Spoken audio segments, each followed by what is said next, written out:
baik yang baik baik yang pertama, pendahuluan. Pada dasarnya, pengelolaan organisasi Kristen tidak terlepas dari fungsi manajemen secara umum. Misalnya, yang pertama planning, yang kedua organizing, yang ketiga actuating, yang keempat controlling, yang kelima evaluating. Pengelolaan organisasi Kristen tentunya tidak terlepas dari berbagai disiplin ilmu yang menunjangnya. Misalnya berbagai teori-teori manajemen yang memperkaya pengelolaan organisasi Kristen. Dengan demikian, prinsip pengelolaan organisasi sejalan dengan komponen tersebut, karena segala hal yang bisa dikelola itu adalah sumber daya. Nah, yang kedua, sistematika pembahasan pengelolaan organisasi Kristen ini akan dibagi ke beberapa bagian. Di antaranya, yang pertama, akan menjabarkan definisi pengelolaan organisasi Kristen yang akan menjelaskan definisi pengelolaan atau manajemen. Yang kedua, landasan teologis, sebagaimana pada prinsipnya bahwa aktivitas dari orang Kristen yang membentuk organisasi Kristen juga harus berdasar pada Alkitab. Yang ketiga, membahas tentang prinsip pengelolaan organisasi Kristen berdasarkan komponen. Apa saja komponennya, yakni struktur, ADART, program, anggaran, kantor, serta budaya organisasi yang membentuk organisasi tersebut dengan pengelolaannya. Dan yang terakhir, yang keempat, penutup berupa tanggapan. Sebelum masuk pada definisi pengelolaan organisasi Kristen, akan lebih baik jika kita memahami dahulu apa itu pengelolaan dan apa itu organisasi. Pengelolaan sendiri diartikan sebagai suatu usaha yang dilakukan oleh sekelompok orang untuk melakukan serangkaian kerja dalam memenuhi atau mencapai tujuan tertentu. Kata pengelolaan sendiri dapat disamakan dengan manajemen, yang artinya pengaturan atau pengurusan, yang di dalamnya terdapat 5 hal, yaitu perencanaan, pengorganisasian, aktualisasi, pengawasan, dan evaluasi. Sekarang kita akan masuk pada definisi dari organisasi. Organisasi secara harafiah adalah sebuah alat bantu yang sengaja diciptakan oleh manusia untuk memenuhi kebutuhan dan mencapai tujuan. Sebuah organisasi mengharuskan adanya kerjasama di antara para anggotanya untuk mencapai tujuan yang efektif dan efisien. Organisasi merupakan suatu proses untuk merancang struktur formal, pengelompokan, dan mengatur serta membagi tugas-tugas dan pekerjaan di antara para anggota yang dipilih agar tujuan dari organisasi dapat tercapai. Untuk mencapai tujuan tersebut, maka perlu dipilih orang yang memiliki kemampuan dan kompetensi dalam melaksanakan tugas. Firman Tuhan yang tertulis dalam Alkitab banyak melandasi semua aspek manajemen seperti sumber daya manajemen, perencanaan, pengorganisasian, pengambilan keputusan, menangani konflik, dan lain sebagainya. Oleh karena itu, pengertian dari manajemen Kristiani adalah manajemen yang berlandaskan pada firman Tuhan yang seperti telah tertulis dalam Alkitab. Suatu proses merencanakan, mengorganisasi, mengaktualisasi, mengendalikan, dan mengevaluasi terhadap segala aspek dalam organisasi agar tujuan dari organisasi tersebut dapat tercapai secara efektif dan efisien yang berlandaskan pada firman Tuhan dan nilai-nilai Kristiani. Sebuah organisasi Kristen yang berlandaskan pada firman Allah dan nilai-nilai Kristiani dipimpin oleh Allah. Namun manusia dalam menjalankan perannya sebagai imago Dei atau segambar dengan serupa dengan Allah juga memiliki tanggung jawab yang sama dalam hal mengatur, menata, dan mengelola bumi. Landasan teologis di sini kami mengambilnya di kitab Efesus Teman-teman bisa membacanya di kitab Efesus 4 ayat 1-16. Berdasarkan konteks sosiohistorisnya, kota Efesus merupakan kota besar di Asia Depan sebagai kota metropolitan yang menjadi pusat kebudayaan Yunani. Keadaan jemaat saat itu terpecah belah. Individualisme, pembentukan kelompok kecil yang hanya terbuka bagi orang-orang yang sehaluan, dan adanya keterpisahan tegas antara Kristen Yahudi dan non-Yahudi. Berdasarkan latar belakang ini, Paulus yang dianggap sebagai penulis dari kitab Efesus ini pun berusaha melihat walaupun pengembangan diri dari jemaat ini mereka tempuh secara masing-masing dan terpencar. Ada suatu keyakinan dasariah yang sama bahwa mereka menyembah Tuhan Yesus Kristus sebagai kepala. Paulus menyadarkan jemaat saat itu dengan rahasia Allah yang besar. Rahasia tersebut adalah mereka semua, baik Yahudi maupun non-Yahudi, telah dimerdekakan menjadi manusia baru oleh rencana dan tindakan Allah yang menyelamatkan setiap orang percaya dan didamaikan dengan Allah dan sesama manusia.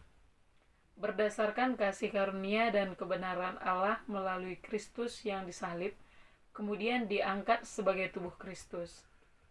Berdasarkan konteks sosiohistoris tersebut, maka di ayat 12, untuk memperlengkapi orang-orang kudus bagi pekerjaan pelayanan, bagi pembangunan tubuh Kristus, dan di ayat 16, daripadanya seluruh tubuh yang rapi tersusun dan diikat menjadi satu oleh pelayanan semua baginya.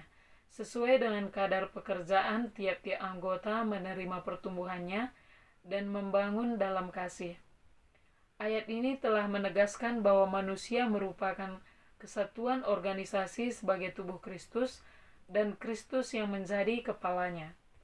Sebagai tubuh Kristus, manusia telah diberikan karunia-Nya masing-masing sesuai kadarnya dalam membangun tubuh Kristus.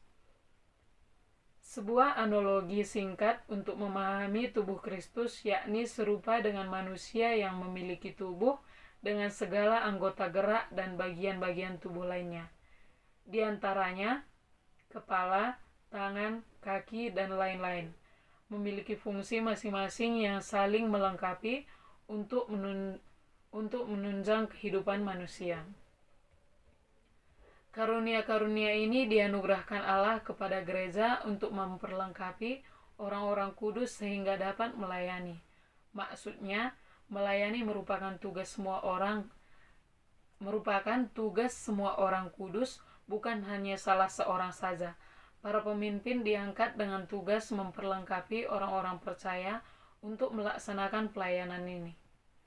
Sebagian besar gereja masa kini tidak melaksanakan gagasan perjanjian baru ini.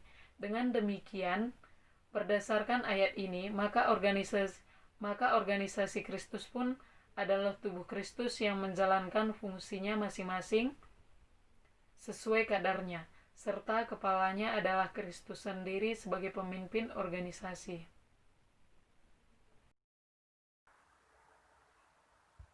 Ya, baiklah, selanjutnya akan dijelaskan mengenai prinsip pengelolaan organisasi Kristen.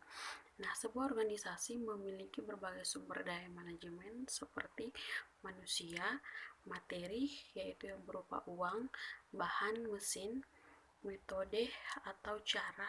Nah, dalam sumber tersebut dibutuhkan sebuah prinsip dasar dalam pengelolaan organisasi Kristen. Pada bagian ini, kelompok akan menjabarkan 6 prinsip-prinsip dasar dalam manajemen. Di antaranya yang pertama struktur organisasi, yang kedua AD, ART, yang ketiga program, dan yang keempat keuangan, kelima kantor, dan yang keenam budaya. Yang pertama, bagan organisasi. Bagan organisasi yang mengatur jalur komunikasi atau bisa dikatakan garis koordinasi dan konsultasi. dan batas-batas wewenang. Bagan organisasi tersebut dipahami sebagai diagram yang menunjukkan tingkat wewenang dan hubungan satu sama lain antara pelaku organisasi yang terlibat di dalamnya beserta fungsi masing-masing. Pada dasarnya, pelaksanaan tugas dan tanggung jawab dalam organisasi Kristen ini sebagai perwujudan dari pandangan Kristen terhadap peranan manusia di dunia. Di antaranya ada 3 peranan, meliputi yang pertama melaksanakan perintah Tuhan, yang kedua agar setiap orang atau manusia dapat bermanfaat atau berguna bagi orang lain, yang ketiga sebagai kawan sejati, maksudnya sebagai kawan sekerja Allah dalam rangka membangun dunia. Dengan demikian, manusia mendapatkan mandat untuk mengelola, mengatur, dan menata dunia sebagai tanggung jawab. Pembentukan bagan organisasi ini kemudian dapat dimulai dari merancang, mengorganisirnya, mengaktualisasikannya, melakukan kontrol terhadap pelaksanaan, dan juga ada evaluasi. Kemudian adapun pembagian peran pengurus dalam pengelolaan organisasi Kristen ini. Nah, pengelolaan organisasi Kristen ini tergantung pada kebutuhan, maka penjabaran akan tugas dan tanggung jawab dalam pengelolaan organisasi ini akan dijelaskan berdasarkan pada 2 pengelompokan, yaitu yang pertama pembagian peranan paling umum dalam sebuah organisasi Kristen, yang kedua gambaran singkat terhadap peranan dalam sebuah organisasi Kristen bentukan gereja, yaitu sekolah minggu. Ya, saya akan memulai dengan yang pertama, pembagian peranan paling umum dalam sebuah organisasi Kristen. Yang pertama itu ada ketua. Nah, ketua pun memiliki tugas dan tanggung jawabnya. Yang pertama, memperlengkapi anggota untuk melayani satu sama lain dan melayani semua orang. Yang kedua, melayani sebagai anggota penasehat bagi semua kelompok resmi. Yang ketiga, memimpin rapat serta menyiapkan agenda rapat. Yang berikutnya adapun sekretaris, yaitu yang pertama menjawab telepon, yang kedua berperan sebagai resepsionis, yang ketiga menerima tamu, mengatur pertemuan dan memelihara jadwal pertemuan, yang keempat menerima dan mendistribusikan surat masuk, yang kelima mengetik. Dan yang terakhir adapun dari bendahara, yaitu yang pertama membayar semua tagihan sesuai dengan anggaran yang disetujui atau ketetapan khusus, dan yang kedua menyimpan data yang akurat mengenai seluruh dana dalam seperangkat buku, yang ketiga melakukan pengawasan atas pencatatan pembukuan, yang keempat menyiapkan laporan keuangan bulanan mengenai penerimaan dan pengeluaran bulanan, dan yang kelima menjaga safe deposit box beserta isinya dan menjaga seluruh dana. Yang berikutnya bagian kedua akan dijelaskan oleh teman saya. Selanjutnya kita masuk dalam organisasi bentukan gereja. Berkaitan dengan tugas dan tanggung jawab dalam organisasi bentukan gereja, tulisan ini mengambil contoh pembagian tugas dan tanggung jawab pengurus sekolah minggu di Jemaat GKI Salatiga. Pembagian tugasnya adalah sebagai berikut. Yang pertama, ketua. Ketua bertugas untuk memimpin dan mengkoordinasikan program kerja bersama semua pengurus. Yang kedua, ketua bertugas membangun komunikasi dengan semua pihak, termasuk majelis jemaat, badan pelayanan, dan komisi di gereja GKI Salatiga, serta organisasi eksternal lainnya. Yang ketiga, ketua bertugas merencanakan dan mengadakan program pelatihan guru yang diperlukan. Yang keempat, ketua bertugas untuk merencanakan dan melaksanakan rapat internal komisi. Yang kelima, ketua bertugas untuk mengirimkan poster kegiatan sekolah minggu kepada pihak tata usaha gereja untuk publikasi kegiatan. Yang keenam, ketua bertugas membantu para guru sekolah minggu untuk memilih materi pengajaran, termasuk buku teks dan alat bantu. Yang ketujuh, ketua bertugas merencanakan dan melaksanakan kegiatan persiapan mengajar guru sekolah minggu. Yang kedelapan, ketua bertugas untuk memilih guru sekolah minggu yang dapat terlibat dalam pelayanan kebaktian umum. Dan yang kesembilan, ketua bertugas untuk menyusun kepanitiaan kegiatan-kegiatan besar gereja. Yang kedua, kita akan membahas tentang tugas dan tanggung jawab sekretaris. Sekretaris bertugas untuk menjadi notulis pada setiap rapat. Berikutnya, sekretaris memiliki tugas untuk membuat surat mewakili komisi sekolah minggu yang dapat digunakan secara internal ataupun eksternal sesuai kebutuhan.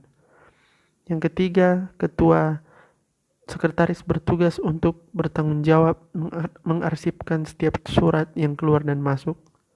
Yang keempat, sekretaris bertugas menyusun catatan kehadiran dan kontribusi di setiap kelas sekolah minggu.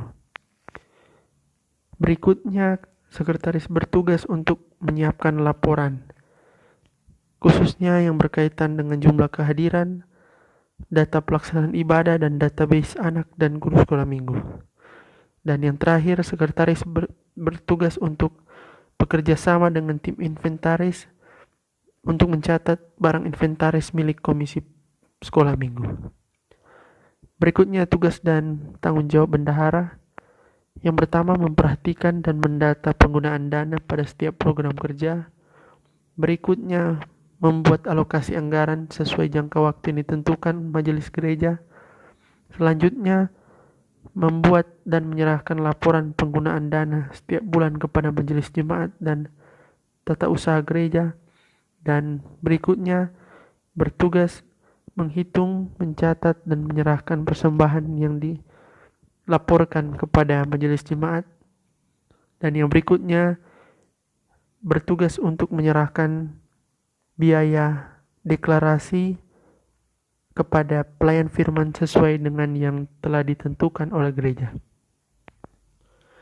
Di Jemaat GKI Salatiga sendiri, di komisi sekolah minggu, terdapat juga beberapa bidang pelayanan yang lain seperti bidang pengembangan anak, bidang pengembangan guru, dan bidang inventaris dan perlengkapan. Semua bidang ini bersama dengan BPH tadi bertugas untuk melakukan dan merencanakan setiap program yang telah diatur sebelumnya sesuai dengan kesepakatan bersama antar pengurus dan guru sekolah minggu. Baik teman-teman, pada saat ini saya akan menjelaskan tentang prinsip pengelolaan organisasi Kristen selanjutnya, yakni AD-ART. AD atau anggaran dasar dan ART atau anggaran rumah tangga. Nah, memahami AD-ART adalah berisikan tentang aturan atau kebijakan dalam suatu organisasi. Nah, hal ini bertujuan sebagai landasan operasional dalam keseluruhan aktivitas organisasi.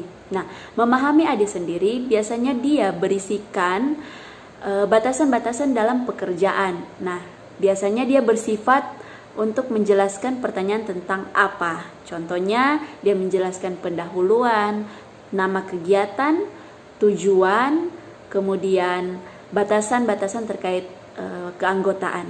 Nah, sedangkan untuk anggaran rumah tangga sendiri, dia sifatnya lebih deskriptif dan spesifik. Misalnya menjelaskan dan menjawab tentang pertanyaan siapa dan bagaimana. Contohnya dia menjelaskan tentang deskripsi tugas dan tanggung jawab keanggotaan, prosedur-prosedur berupa prosedur keuangan, anggaran, dan prosedur pelaksanaan kegiatan atau prosedur rapat dan prosedur lainnya.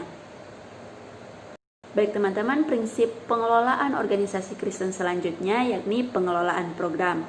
Nah, pada dasarnya memahami program itu sendiri adalah sebagai rancangan mengenai asas-asas serta usaha yang harus dilakukan dalam suatu organisasi untuk mencapai visi, misi, serta tujuan dari organisasi tersebut. Nah, dalam pengelolaan program bisa melalui fungsi-fungsi manajemen yang telah dijelaskan sebelumnya, yakni merencanakan, mengorganisir, mengaktualisasi, melakukan kontrol, dan evaluasi. Nah, berikut ini saya akan menjelaskan tentang pandangan Toko yang berkaitan dengan esensi suatu program tersebut. Yang pertama adalah Charles Jones. Nah, Charles Jones menjelaskan tentang 3 prinsip dasar atau 3 pilar dalam pengelolaan program. Yang pertama itu ada pengorganisasian, kedua interpretasi, dan ketiga aplikasi. Nah, pengorganisasian yang dimaksudkan adalah program yang dijalankan kemudian harus memadai sesuai dengan struktur dari kepengurusan organisasi tersebut. Dan yang kedua adalah interpretasi, artinya program yang dijalankan kemudian harus sesuai dengan prosedur dan aturan yang berlaku. Dan yang ketiga adalah pengaplikasian. Nah, pada poin ketiga yang maksudnya adalah dalam mengaplikasikan program harus sesuai dengan rancangan yang sudah dijadwalkan dan tidak berbenturan setiap program satu sama lain. Dan yang kedua, tokoh yang kedua adalah David Corton. Nah, dia menegaskan tentang kesesuaian dalam suatu program. Yang pertama, program kemudian harus sesuai dengan kebutuhan dari organisasi dan sasaran dari program tersebut. Dan yang kedua adalah program harus sesuai dengan kemampuan dari organisasi atau dalam hal ini kapasitas dari organisasi tersebut. Baik teman-teman, selanjutnya kita akan masuk dalam pengelolaan keuangan di organisasi Kristen. Pada dasarnya ketika kita berbicara tentang pengelolaan keuangan, berarti kita juga berbicara tentang perlu ada sistem manajemen keuangan yang baik. Manajemen keuangan yang baik merupakan sebuah kebutuhan setiap organisasi. Bukan hanya organisasi bisnis ataupun yang non-bisnis, tetapi juga organisasi lain termasuk organisasi Kristen. Upaya untuk menciptakan manajemen keuangan yang baik, khususnya dalam organisasi Kristen, tentunya perlu dilakukan dengan ada perencanaan keuangan, kegiatan penganggaran, pengelolaan keuangan, dan hal-hal lainnya. Dan berkaitan dengan pengelolaan keuangan sendiri, ada beberapa hal penting yang perlu diperhatikan. Yang pertama, adanya kebijakan dan prosedur dalam mengelola uang. Maksudnya di sini ialah pengelolaan keuangan, khususnya berkaitan dengan organisasi Kristen, harus dilakukan dengan meninjau segala prosedur yang telah ditetapkan sebelumnya. Ini penting agar pemanfaatan anggaran dapat lebih efisien. Selain itu, kebijakan perlu juga dilakukan untuk mengatur administrasi keuangan, seperti contohnya penyerahan laporan keuangan, waktu pengumpulan uang, dan lain-lain. Perlu adanya kedisiplinan dari semua anggota organisasi berkaitan dengan pemberlakuan prosedur dan kebijakan ini. Hal berikutnya adalah mengkoordinasi fungsi-fungsi manajemen keuangan. Berkaitan dengan keuangan, tugas koordinasi umumnya memang dipegang oleh bendahara. Bendahara secara informal bertugas mengkoordinasi semua fungsi-fungsi manajemen keuangan dari setiap bagian yang ada dalam organisasi. Perlu ada pengawasan yang juga dilakukan oleh bendahara dalam hal ini dalam sebuah organisasi, khususnya dalam kaitan dengan keuangan. Hal berikutnya yaitu perlu menyediakan fasilitas dan peralatan untuk mengelola keuangan dengan baik. Fasilitas dan peralatan yang diperlukan misalnya catatan keuangan, memo, kalkulator, atau lemari penyimpanan uang. Dan satu hal yang pasti pada intinya, fasilitas dan peralatan ini diadakan untuk menjamin kerahasiaan, keamanan, dan kenyamanan agar pengelolaan keuangan dapat berlangsung dengan efisien. Selanjutnya yaitu menangani tanggung jawab pajak secara teliti. Dalam pengelolaan keuangan organisasi Kristen, tentunya perlu juga untuk melaksanakan tanggung jawab membayar pajak. Organisasi Kristen wajib untuk membayar pajak sesuai dengan jumlah yang telah ditentukan. Hal ini perlu diperhatikan dengan baik oleh semua organisasi Kristen karena merupakan sebuah bentuk keteladanan yang diberikan agar bisa dilakukan oleh semua anggota organisasinya. Nah, dalam perspektif gereja dan organisasi Kristen, pengelolaan keuangan harus didasarkan pada nilai-nilai Kristiani dan ajaran-ajaran dalam Alkitab. Di Alkitab sendiri ada beberapa ayat yang menjelaskan tentang dampak dari pengelolaan keuangan yang tidak baik. Antara lain dalam 1 Timotius 6 ayat 10-11 dan Ibrani 13 ayat 5. Ayat-ayat di atas ini menjelaskan tentang betapa berbahayanya jika seseorang hanya berfokus pada uang atau tidak melakukan pengontrolan dengan baik. Termasuk di dalamnya, organisasi Kristen diingatkan untuk melakukan pengontrolan keuangan dengan baik agar tidak salah melangkah. Organisasi Kristen juga harus menjalankan pengelolaan keuangan dengan disiplin serta senantiasa berhati-hati dan bijaksana dalam bertindak, khususnya untuk mengelola keuangan. Baik, saya akan menjelaskan mengenai pengelolaan kantor. Pada poin yang pertama yakni pengertian pengelolaan kantor. Di sini kantor merupakan tempat yang menjadi pusat dilakukannya pekerjaan dalam sebuah organisasi sebagai pusat komunikasi anggota organisasi. Poin yang kedua, pengelolaan kantor ada beberapa hal yang penting, yaitu yang pertama, lokasi. Kantor haruslah pada tempat yang paling strategis yang memudahkan kerja organisasi. Misalnya, kantor organisasi sekolah minggu harus dekat dengan kantor pendeta karena untuk memudahkan kerjasama, koordinasi, serta konsultasi. Jadi, tempat atau lokasi itu sangatlah penting. Yang kedua, perabotan. Perabotan di sini sangatlah penting karena untuk menunjang kinerja atau pekerja dalam mendongkrak suasana kerja yang menyenangkan. Hal ini berkaitan dengan tata ruang dalam kantor. Yang ketiga, perlengkapan. Tujuan menyediakan perlengkapan untuk kantor dalam menunjang pekerjaan, misalnya sistem telepon, alat rekam, mesin fotokopi, komputer, dan lain-lain.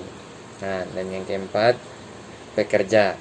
Hal ini adalah yang paling terpenting karena yang dapat mencakup semua, yakni manusia.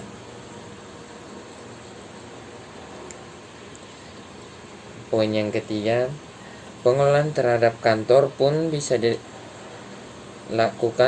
melalui jadwal pemanfaatan dan perawatan terhadap kantor. Maksudnya bagaimana? Misalnya berkaitan dengan jadwal penggunaan ruangan, harus menyiapkan kalender berkaitan dengan penggunaan ruangan, baik peralatan dan perabot dalam kantor. Selain itu, menjadwalkan juga pembersihan terhadap ruangan kantor. Pengelolaan organisasi yang selanjutnya teman-teman dibutuhkan yang namanya budaya organisasi. Nah, budaya organisasi ini dapat dipahami sebagai seperangkat nilai atau norma yang berlaku dalam organisasi tersebut. Nah, biasanya budaya organisasi ini menjadi penuntun dalam cara setiap anggota berinteraksi atau sebagai pedoman dari anggota untuk berperilaku. Nah, fungsi dari budaya organisasi ini pun dapat dipahami dengan beberapa hal. Yang pertama itu sebagai pembeda antara organisasi yang satu dengan yang lain, artinya menjadi ciri khas dari suatu organisasi tersebut. Yang kedua, menumbuhkan rasa identitas dari keanggotaan. Dan yang ketiga ada dapat melahirkan komitmen bersama dalam suatu organisasi untuk mencapai tujuan bersama, mengutamakan tujuan dari organisasi daripada kepentingan individu. Dan selanjutnya sebagai perekat sosial untuk mempersatukan setiap anggota, juga memberikan makna terhadap perilaku anggota dalam organisasi. Nah, selain itu teman-teman, berdasarkan penjelasan ini, dengan demikian suatu organisasi Kristen membutuhkan budaya organisasi yang namanya rasa saling mengasihi sebagai nilai dan norma bagi anggota Kristen dalam organisasi Kristen. Tanggapan kritis. Seperti yang telah dijelaskan di atas, bahwa ada beberapa komponen yang menunjang sebuah organisasi. Namun pada dasarnya, manusia adalah komponen utama yang membentuk sebuah organisasi. Manusia diberikan hikmat untuk melaksanakan mandat oleh Tuhan untuk dapat bertindak dengan baik dan bijak, termasuk di dalamnya dalam kaitan dengan mengelola organisasi. Sampai saat ini menjadi sebuah realita yang tidak dapat disangkali bahwa dalam pengelolaan sumber daya organisasi Kristen, setiap manusia memiliki kemampuan yang berbeda-beda. Kemampuan yang berbeda-beda tersebut dapat menjadi peluang sekaligus hambatan dalam pengelolaan organisasi. Hal tersebut dikaitkan peluang adalah ketika segala potensi yang ada dapat dikelola dengan baik untuk dapat mencapai visi dan misi dari sebuah organisasi. Atau dalam hal ini berbicara pengelolaan organisasi Kristen. Perbedaan tersebut menjadi sebuah hambatan ketika di dalam sebuah organisasi yang memerlukan progresivitas kerja justru ada pihak yang tidak bisa saling bersesuaian satu dengan yang lainnya. Hal ini memicu terjadinya ketimpangan antara orang yang bisa produktif saat kerja maupun yang tidak. Oleh karena itu, hal ini perlu diatasi dengan mengelola perbedaan yang ada dengan yang baik. Cara mengelola perbedaan dalam organisasi ini menurut kelompok dapat dilakukan dengan menempatkan setiap orang sesuai keahlian dan bidang kerja masing-masing. Pengelolaan tersebut juga perlu kepemimpinan Kristiani yang menunjang. Gaya kepemimpinan yang kemudian menjadi budaya di dalam organisasi Kristen.